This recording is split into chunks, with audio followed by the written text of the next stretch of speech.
our nearest neighboring country to the north, Taiwan.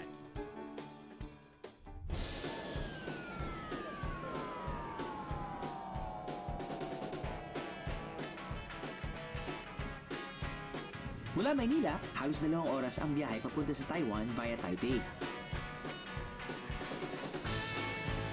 Ang biyahe ni Drew Team, lumipad via our official airline partner, Cebu Pacific Air.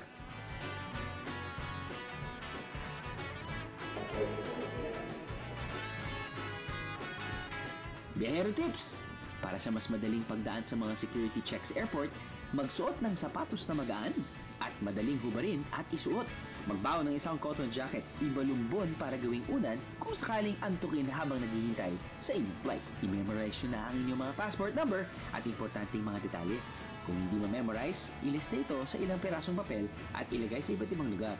Sa wallet, sa maleta, o kaya sa sapatos para handa kayo sa kahit anong emergency. Dapat dinip-fry na lang nila lahat ng pagkain nila kasi sobrang sarap. Kasampulan na natin ang ilan sa kanilang offerings for tourists and travelers. Sa pag-ikot natin sa Taiwan, napansin ko na ang mga turista dito. Mahilig lang talaga sa paglalakad at pagmamasid o yung walking tours. Pero umpisa pa lang yan ang ating Fun Taiwan Lakwatsyahan. Kumain gamit-gamit mo yung mga gintong bagay. At ngayon, oras na para simulan ang kaduktong ng pasyalan. Humigit kumulang 1 oras mula sa Taipei City, matatagpuan ang isang tinaguriang ghost town. Sa bandang ibaba ng bundok, makikita ang isang parte ng dagat na tila naninilaw o nagkukulay ginto. Ito ang Jingguashi, isang maunlad na pamayanan noon salamat sa isang masaganang industriya ng pagmimina ng ginto. Nakatago ang Jingguashi sa pagitan ng mga bundok at ng dagat. So ito yung start ng lakbay natin papuntang Gold Museum. Back in the day, it was this rich gold mining town wherein yung mga miners, pati yung mga pamilya ng miners dito nakatira dahil nga sobra sila nakakakuha ng gold. But back in the 80s daw, they stopped dahil konti na lang nakukuha nila. But as you can see, yung kulay ng mga bato, shades of light brown, tan, ito daw yung mga indicators na pretty much the whole place is still rich in minerals. Malamig ang klima rito. Parang sa Baguio lang, kaya magandang magdala ng jacket.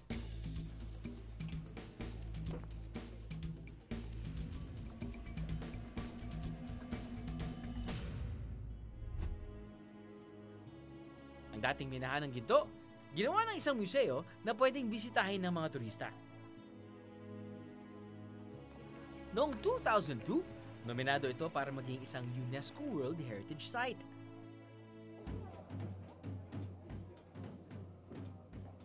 Did they use explosives also? They used dynamite? Yes. Yes, no? Makikita dito sa museum ang ilang mga kagamitan sa pagmimina. Maging mga diorama na nagpapakita kung paano namuhay ang mga minero noong bukas pa ang minahan.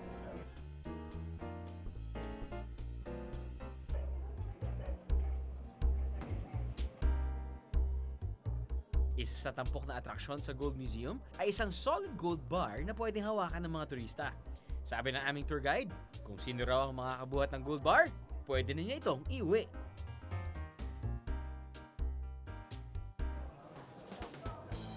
Wow! 220 kilos. So isipin nyo, ito yung solid gold, which is, which has a value of around 10 million US dollars. And tourists can put their hands inside and touch it. So you can feel rich for a few seconds.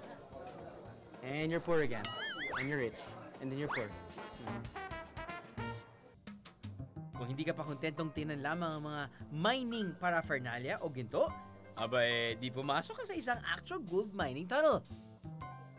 You just take this one and then Okay. we go tunnel. Oh, Go mine. we're gonna gold mine. Okay, so mga bihera, pupunta tayo sa loob. I think ito ay para sa... This is for the hat.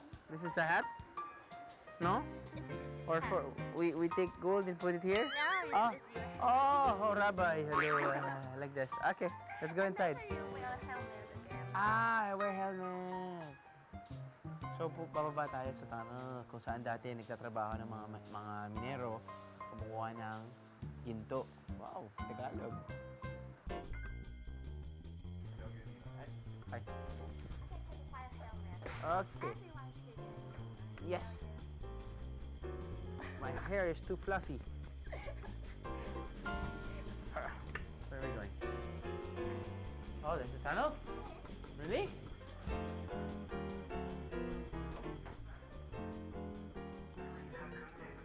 Alam mo, nakakatawa dito. Nakakatawa dito. Nalaman ko na may mga taboos dati dito sa loob ng tunnel ng mga Taiwanese miners. One, bawal mag-whistle. Bawal sumipol. Dahil naapektuhan daw, ba yun? Babarilan sa loob. Naapektuhan daw yung communication nila. Pati, it's an old Taiwan folk na bawal sumipol. Pangalawa, bawal pumasok mga babae. Dahil kasama yan sa regulations. And at the same time, parang ayaw nila ng inconvenience kumuha ng iba pang katawan. I don't know. Third is bawal mag-mention ng term na snakes. Why? Yung snakes daw is a symbol or a sign na kapag sinabi nyo snakes, the job will start well, but it will end real bad.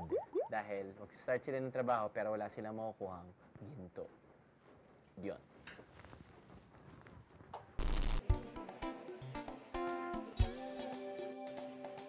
So pagpasok nyo dito, sabi ng tour guide namin na bawal daw maghawak ng kahit ano ng mga turista. Pwede yun. Wag lang yung over the railings. Around 15 minutes ang gugugulin mo sa paglalakad sa loob ng tunnel.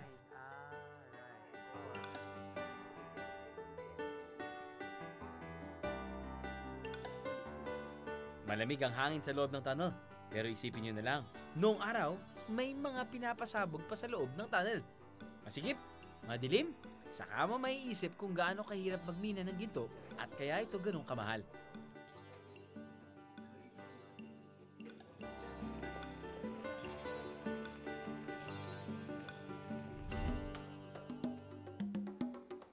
Kung hindi mo naman trip ang mga minahan, subukan mong pasyalan ng isang atraksyon na dinarayo ng mga taga-Taiwan. Isang tourist farm. Around 2 hours away from Taipei City, tuwing weekend, dinaragsa ito ng local Taiwan tourists para makaranas ng buhay sa kabukiran. Libre ang magpakain ng mga hayop dito.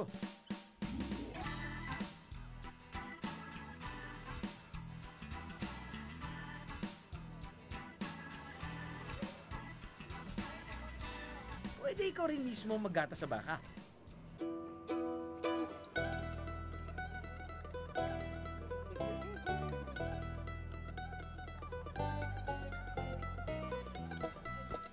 Hindi siguro ito masyadong appealing para sa ilang mga Pinoy na laking probinsya.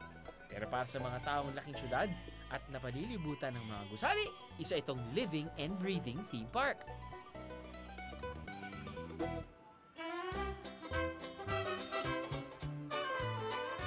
Bukod sa paglalakad-lakad at pagmamasid sa kalikasan, pwede ka rin gumawa ng sarili mong cakes at ice cream gamit ang mga dairy products mula sa farm.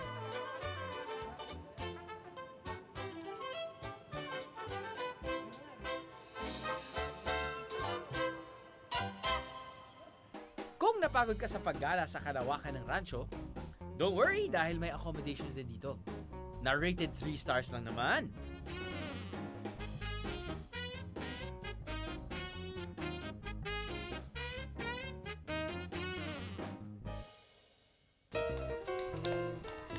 Isa sa pinakatampok sa Flying Cow Ranch ay ang kanilang restaurant na may kakaibang pagkain.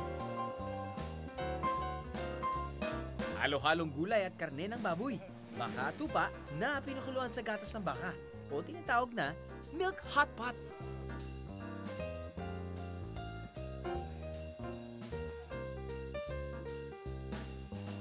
At pag uwi mo, may libre ka pang refreshing milk drink. Akalain mo yon? When we return, smell the stink in the air. It's stinky tofu. Smells like rotten cheese, but tastes like not rotten cheese. Original bubble tea. Original sky lantern. Paano ginagawa? Astig din eh, no? Ano? Sama ka sa biyahe ko? Ano? Sama ka sa biyahe ko?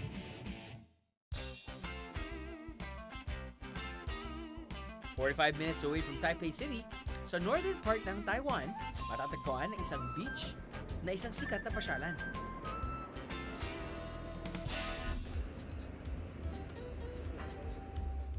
Okay, roughly an hour away from Taipei City, nandito tayo ngayon sa northeast part ng Taiwan, the beach.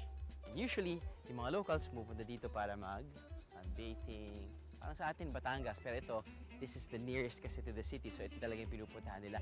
Marami silang sinistage na events dito. In fact, in July, they have the annual music festival na ginaganap din dito.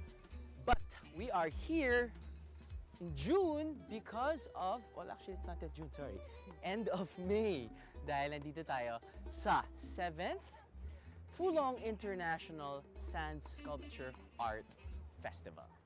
Dito raw sa Fulong Gold Beach matatagpuan ang pinakamagandang quartz sand o buhangin na tamang-tama para sa magagandang sand sculpture.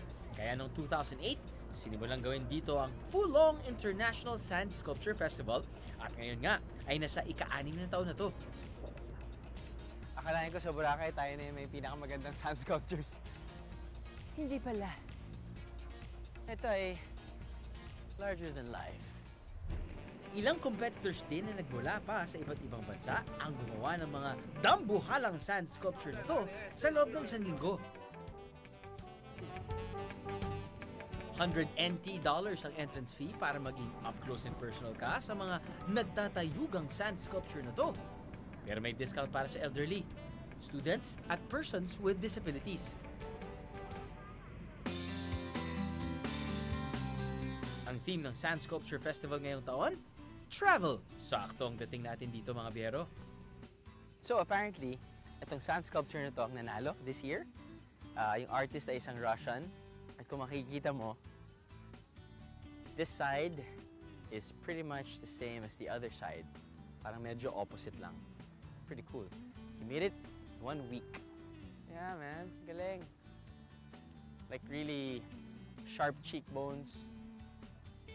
Tapos ito yung likod ng likod ng kabayo. Galing. Stig. Stig. Cool, cool, cool. Wow.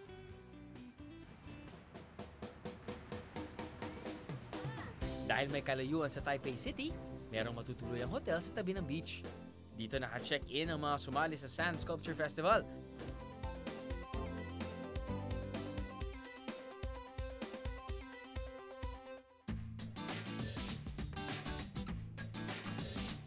At syempre, hindi mawawala rito ang masarap na Chinese cuisine.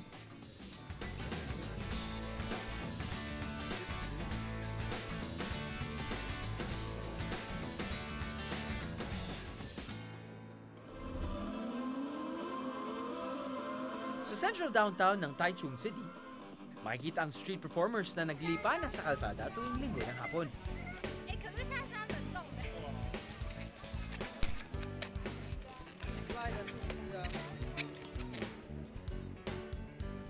Kapag naglakad-lakad ka sa parke, siyak makakita ka ng iba't ibang mabibili, makakain, at mga aso. Ang mga asong narito, hindi binibenta, kundi pinapaampon. Sila ang mga rescue dogs mula sa Taichung City Dog Pound. Pwedeng iuwi ang mga aso kung talagang aalagaan nyo. I rescued those dogs. They were from the shelter and they were killed. You can see the deep wound on each back. And we wish all animals in Taiwan or in the world never be hurt like them. them. And we wish we all could love animals and adopt all animals and no abandon them. If you want to adopt the animals, please send a contract and we will visit your home to see how they are.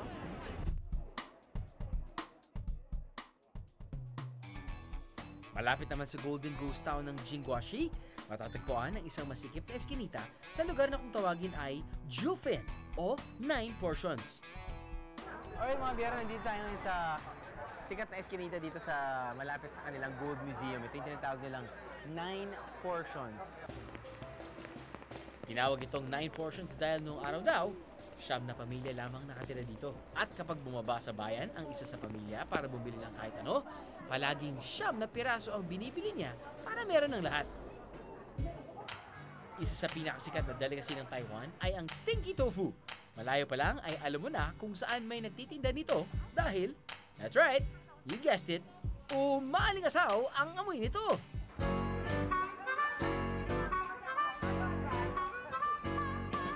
How much? 35? Here. Stinky. Yes?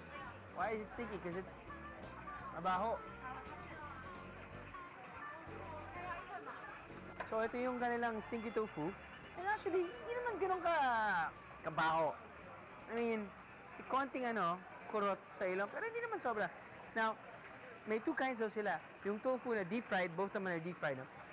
Deep fried, tapos ikaw na bahala sa sauce, at yung stinky tofu. Susubukan natin yung stinky tofu nila na naglagay siya ng parang cabbage. Coleslaw type.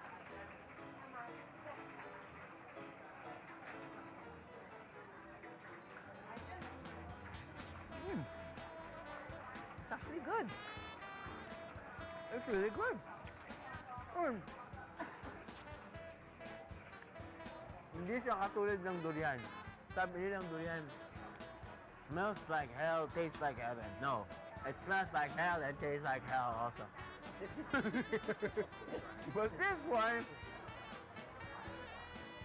smells like rotten cheese, but tastes like not rotten cheese. Tastes good though. Tastes good. Yung nilalagay yata nila parang something, I don't know, peanutty sauce na... What type of sauce is this?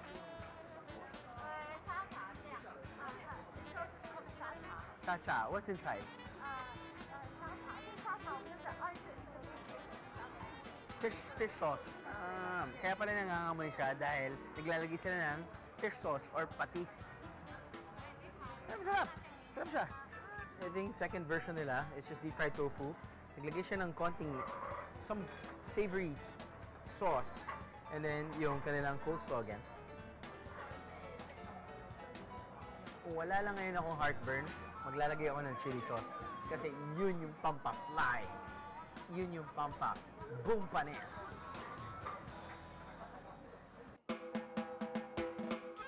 Iba't iba pang mga pagkain na kakaibang makikita sa 9 portions.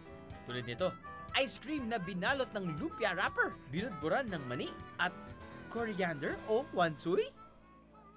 Lumpia wrapper na kiniskis, ano ba tawag dyan? Grenade na peanut, tapos naglagay sila ng ice cream.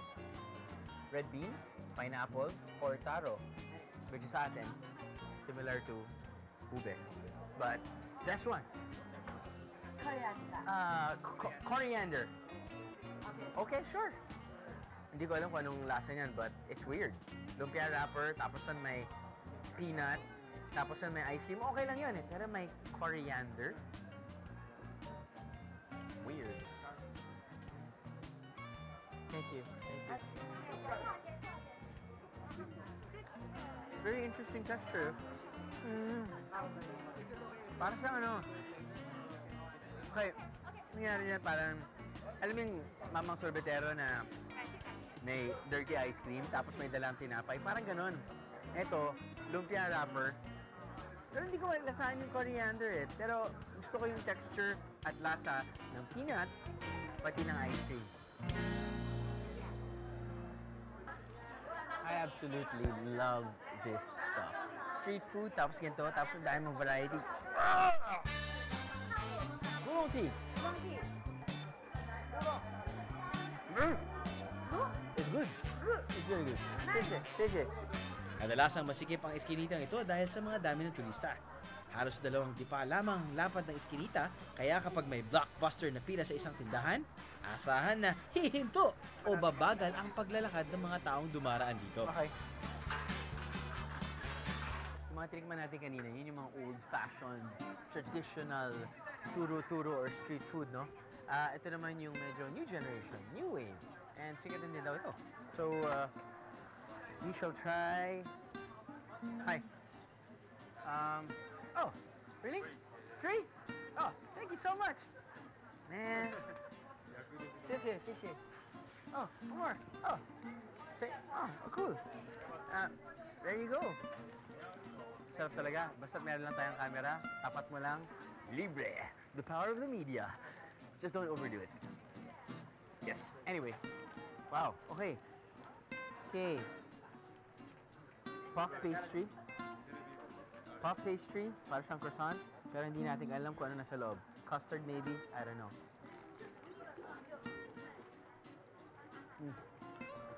It is custard. Ito yung isa, babigay sa'yo.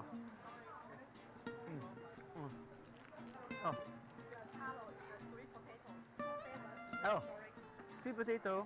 Yes, taro. And this is taro. I'm gonna get full. Sisi, ah. Okay. Taro naman yung ano. Okay, sweet potato ang nasa loob nito. Ito, taro naman yung filling.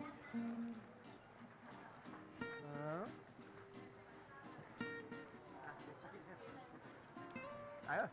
Para siyang ano. Para siyang croissant na may filling. Buksan ang mata, ihanda ang panlasa. Huwag matakot tumikim ng kakaibang pagkain dito sa Taiwan. Para siyang ano, sapin-sapin.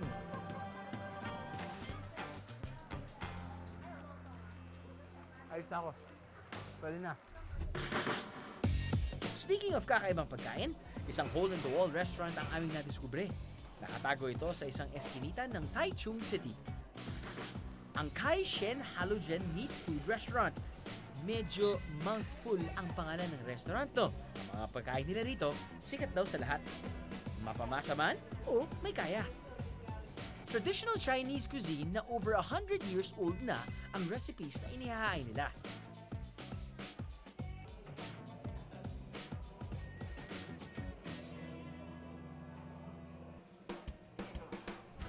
Meron daw silang bestseller, ang pork rice na may komplikadong paraan ng preparasyon. Inilalagay ang itlog sa ibabaw ng mangkok na may kanin. Dinudurog ang itlog at nilalagyan ng ketchup. Komplikado! Mamaya, ihanda na ang inyong mga kahilingan at paliparin natin ang mga yan sa hangin. Mr. Wang, it's so beautiful. It's so beautiful, Mr. Wang. Very nice. Very, very nice. Best idea to propose. Huh? And then, will you marry me? Ano? Sama ka sa biyahe ko? Ano? Sama ka sa biyahe ko? 6 o'clock in the morning, it's bright and sunny day sa Taiwan. Perfect for our Biyahero Run. Tamang-tama rin ito para maikot ang syudad at makita ang lugar minus the traffic jam at makukulit na pedestrians.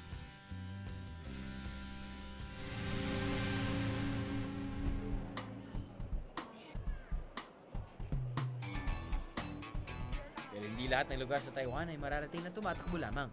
The fastest and most convenient way para makapunta sa malalayong probinsya ng Taiwan, ang high-speed train. Umahabot daw na hanggang 300 kilometers per hour ang maximum speed ng tren na to and will cut your travel time by more than half.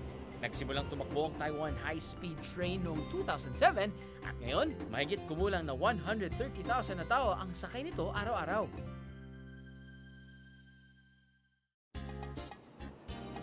Lahat ng train o MRT ng Taipei sa Taiwan, nagtatagpo dito sa Central Train Station. hindi lang mga pasahero at tren ang pinagtatagpo ng stasyon na to, kundi pati na rin ang mga magkakaibigan o magkakamag-anak mula sa iba't ibang dako ng Taiwan. Dito sila nagkikita-kita bago tumungo sa kanilang destinasyon.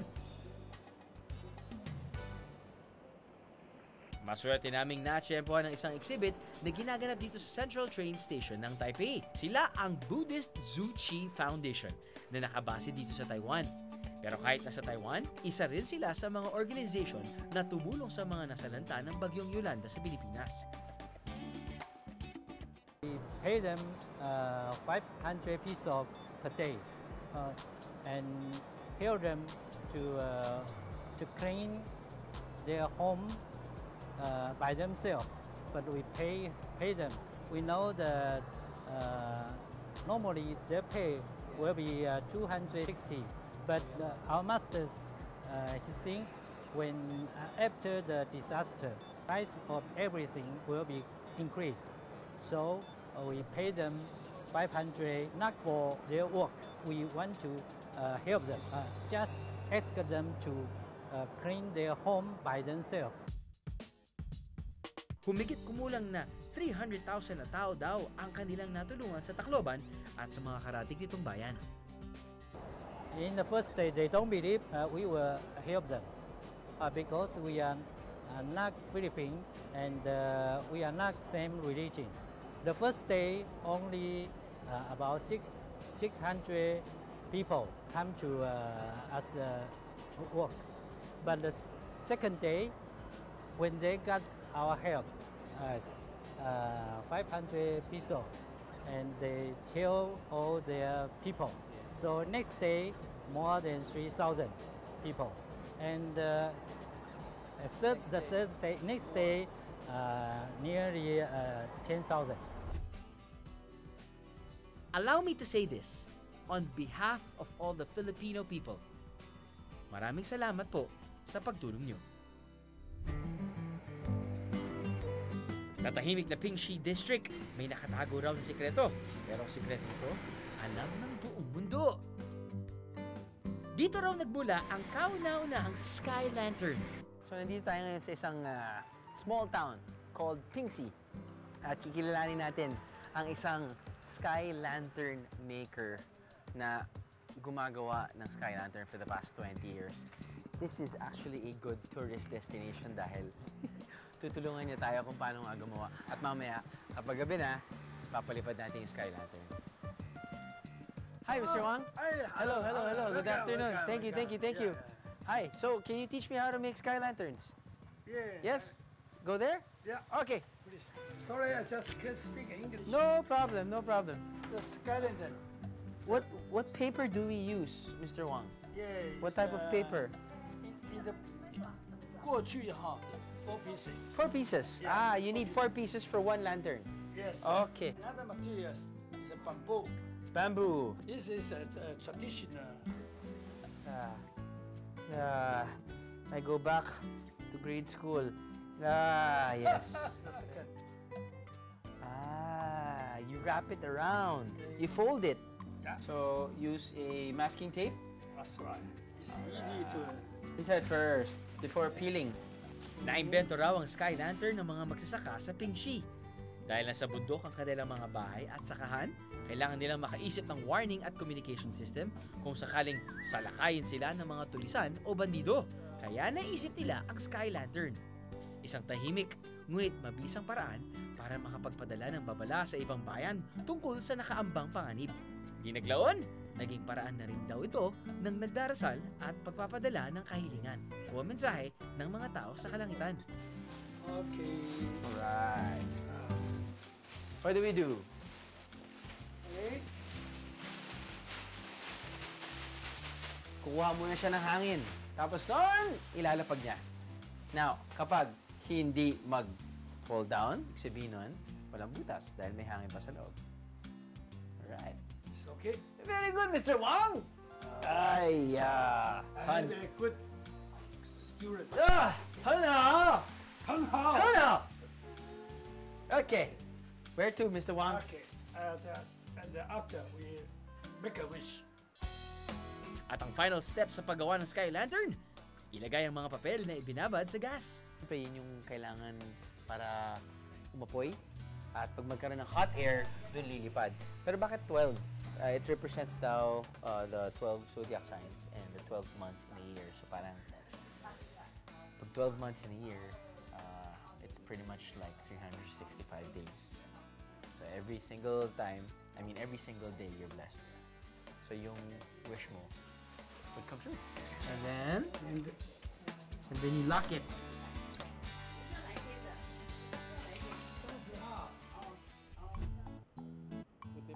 And speaking of original, alam nyo bang dito rin sa Taichung City sa Taiwan na imbento ang original na bubble milk tea?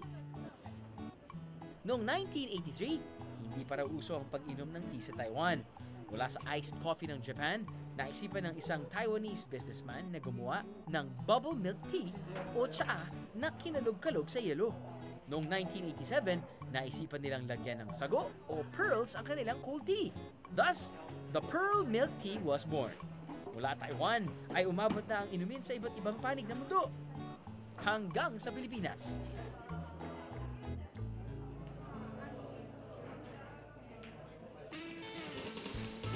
At dito sa Chun Shui Tang, ang sinasabing gumawa ng original bubble milk tea. Bukod sa pwede kang tumikim, pwede ka pang magpaturo kung paano ito mismo ginagawa. Hands-on! 之后就要马上开始摇喽。OK。我们摇了全部的冰块跟茶倒进来。Cheers！ Siyempre, hindi lang bubble milk tea ang meron dito. Masasampulan din ng iba't ibang masasarap na pagkain. Ang panulak! Eh di siyempre, bubble milk tea! Kung ang bubble milk tea ay parang reincarnation ng iced coffee, itong lumang barracks ng mga sundalong Hapon naman, ginawang stylish mini restaurants and coffee shops. Ito ang fantasy story.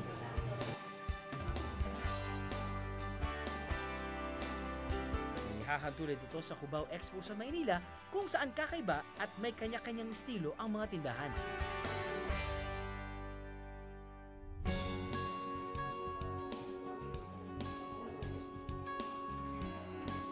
Kung ang lumang barracks ginawang restaurants, ang hotel naman ito, dating lumang fire station. Malapit sa train station at katapat lang ng sikat na Miyahara Shop.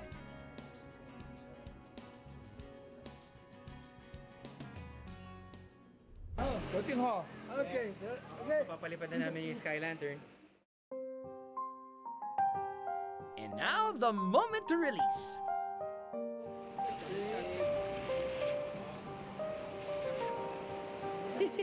Astig din eh, no? So it cannot reach the space.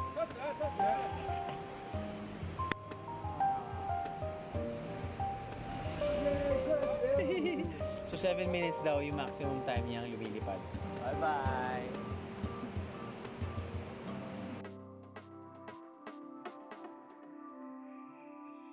Kung dito na-imbento ang original na Sky Lantern, dito rin makikita ang pinakamalaki at pinakamoderno. Oh, that's so nice. Very nice. The modern is the word, the new one. Right. So tourists can come and tell them there. How.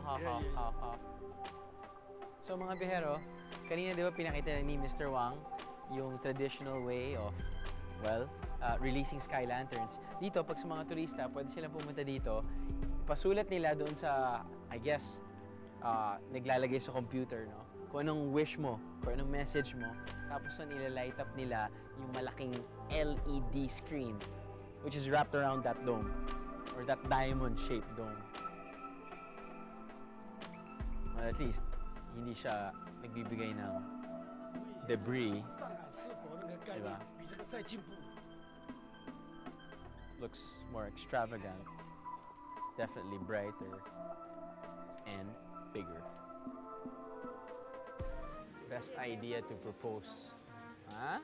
And then, will you marry me? Will you? Will you be my... Oh, thank you. Will you wash my clothes when you marry me? Mr. Wang, it's so beautiful. It's so beautiful, Mr. Wang. The world, the only one in the world. Very nice. Very, very nice. What's inside? Inside is a police office. So apparently, sa loob ng diamond-shaped dome, police office na sa loob. So tawag sa mga police sa loob, Police Sky Lantern. Ano? Sama ka sa biyahe ko? Ano? Sama ka sa biyahe ko?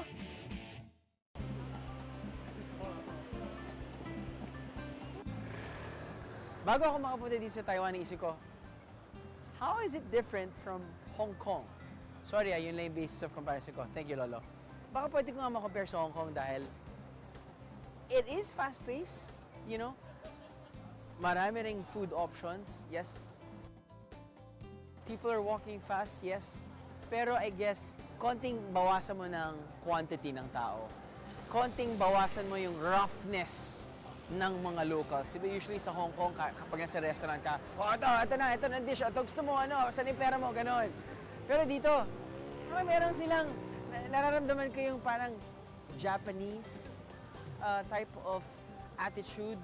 You know, when I went to Japan, parang I've got nothing but praises. Not just because of the place, but because of the people. They're so nice, full of courtesy. They give you respect. And parang kahit pa paano nakikita ko yung remnants ng attitude ng Japanese dito sa mga Taiwanese. If you're thinking na, ba't pa ako pumunta sa Taiwan? Ilang beses na ako pumunta sa Hong Kong? I guess it's the same. Yes, true. But ako, I feel na from my experience, this trip, and it's just like a 2-day trip, pretty much, parang without even thinking of getting the culture and the history of the places that we've been to, parang naturally kusang lumalabas yung rich culture nila. Hindi lang sa mga tao, hindi lang sa mga trabaho nila, dating minero, pati na rin sa pagkain eh. So, if you want another experience, ala Hong Kong, but yun nga, less rougher people, still good food, but with great history, Taiwan might be the place for you. 很好。